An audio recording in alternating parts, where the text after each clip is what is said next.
ஆதியாகமம் 2வது அதிகாரம் 3வது வசனம்.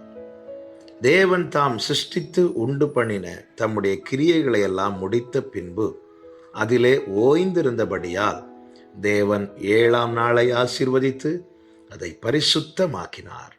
கர்த்தருடைய பரிசுத்த நாமம் மகிமைப்படுவதாக. முதல் நாள் துவங்கி 6 நாள் மட்டும் ஆண்டவர் அநேக காரியங்களை சிருஷ்டிக்கிறார். 6ஆம் நாளிலே கடைசியாக மண்ணை எடுத்து மனிதனை சிருஷ்டிக்கிறார். அவனுடைய நாசியிலே தன்னுடைய சுவாசத்தை ஊதி அவனை கண் விழிக்க வைக்கிறார். அவனை சிருஷ்டித்த பிற்பாடு வேதம் எப்படி சொல்லுகிறது? சாயங்காலமும் விடியற்காலமுமாகி 7ஆம் நாள் ஆயிற்று. அடுத்த நாள் 7ஆம் நாள் வேதம் சொல்லுகிறது கர்த்தர் ஓய்ந்திருந்தார் என்று. ஓய்வு நாள்